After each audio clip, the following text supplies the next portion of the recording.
It's time for the I Tell You What Data Dive. Our final installment. We've swum in so much data, Dana. And you have swamped people with data. We probably should have had a Dana dive, but that's okay. That can be about dogs. Next cycle. 4 years from now. Okay, so what we want to talk about this time is how basically Donald Trump won, and that was with some substantial changes in two key demographic groups in the upper Midwest. And these are what we would call the old Northwest states. Some people might, and Tippecanoe and Tyler too. So let's look. Here are white voters without college degrees in Pennsylvania, Ohio, Michigan, and Wisconsin. These are states that were three of those states were part of the blue wall that hadn't been Republican in a very long time, and then Ohio, the swing state.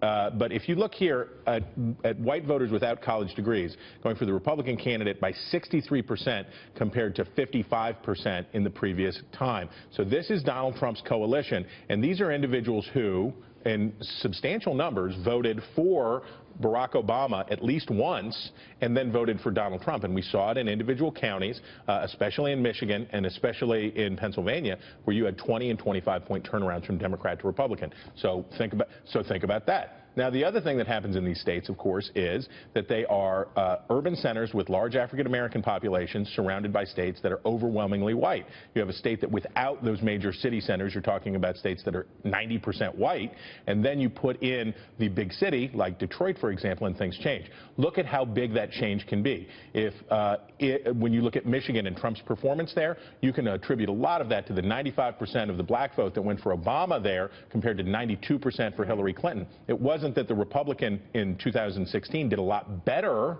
with black voters. It was just that they failed to either show up or voted for Jill Stein. I want to ask you about that because there is some talk on the Twitters about Jill Stein and some feelings by liberals or Democrats that Jill Stein actually took so many votes from Clinton in some of those close races that she was the difference maker. She was a difference maker for Hillary Clinton. I don't know that it actually affected the outcome of the election in these states, and I don't want to presuppose. Yeah. But I will say she was the candidate of Harambe. She embraced Harambe. She was your kind of gal.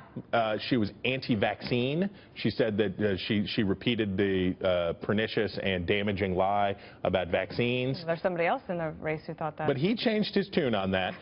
But I guess my point is that she captured some of the Trump energy of the left. Yeah, exactly. But I also think it's important to note that, and I think this is true, Dana, I don't think anyone has ever seen Harambe and Stirewalt in the same place at the same time. That's true. I don't like bananas, but that's true. How can you not like bananas?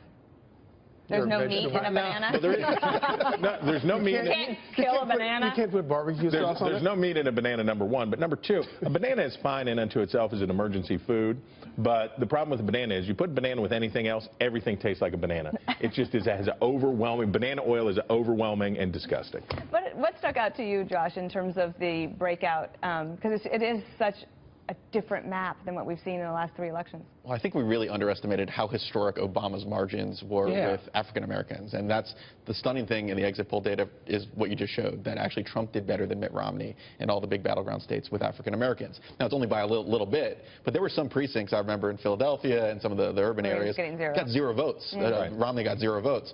Even at the margins, it makes a difference in a close race like Pennsylvania and Michigan. And this is a real worry for the Democratic Party going forward, because you may see going forward, if Trump is popular or was able to get his favorability up a little bit as president, the African American vote could tip a little bit more, not overwhelmingly so, but it could be a big difference. You know who must be frustrated right now is Joe Biden, because he has been agitating for the Democrats for years to pay attention to the white working class, and they missed it. They did miss it, and if you look at the map and you see all the red in these states, you can see the Democrats just lost any connectivity, the base Democrats in those states lost any connectivity to their national party leaders in Washington, D.C. This is after 8 years of Barack Obama, who maintains pretty good ratings, and they like him personally, but the policies coming out of the Obama administration really alienated a lot of registered Democrats in the middle of the country. They feel like they just don't have anything in common with the values of the Democrats in Washington, as they knew the values of Democrats growing up, and that came home to roost on election night. A buddy of mine from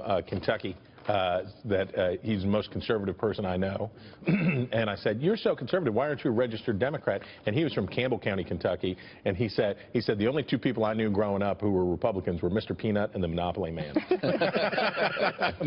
But Charles, the Democratic Party, and we talked about this on the podcast with Rui Teixeira's book about the emerging Democratic majority, Democrats made a decision after the 2004 election that rising numbers of Hispanic voters and transition of the electorate from the north to the south was the way that was their future. It seems almost as if they intentionally chose against blue-collar voters and not just disagreeing with them, but rejecting them on global warming and coal, on gun control, on gay rights and gay marriage and all these issues. It seems like they intentionally didn't want them there. Yeah, and I think that this election is a great comeuppance for all the people that, and the media does it, and politicians do it, the professional politicians do it, where they try to slice and dice the electorate into race. They want to tailor messages to different races about different things. I've always found it disgusting. I think it's the most deplorable thing out there. And what we learned from this was actually Donald Trump actually had a message. You may not have liked it. It might have been delivered kind of in a coarse way, but he had a message. And you know what? Yeah, Hispanic voters and black voters, actually, it appealed to some of them. Can I ask you, Josh, about the future?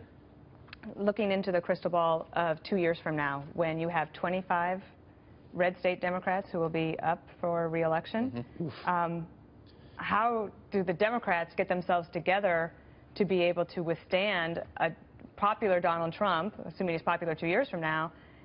I mean, we could be looking at a very different Congress even. This really limits the influence of the progressives like Elizabeth Warren and Bernie Sanders, because Chuck Schumer is going to be looking at a liberal caucus, but he's going to be looking at these 5 or 6 Democrats in red states that Trump won by double digits, and he can't move too far to the left, or else Republicans could be staring at a 54 or 55 seat majority in a couple of years if Trump plays his cards right, and if Schumer has to worry about that very angry liberal base that it wants to get some of their policy preferences enacted. It's not going to happen, but it's really going to be a very ugly divide within the Democratic Party. We thought it was on the Republican side. Now that the Democrats are out of power, it's going to be pretty ugly on their side. Can I ask you something, Scott, too, that in those the blue wall states, there were no big Senate races, no big governor's races. There wasn't a lot of reason for Hillary Clinton to go and visit those states. She spent a ton of time in New Hampshire and North Carolina and Florida trying to help those guys.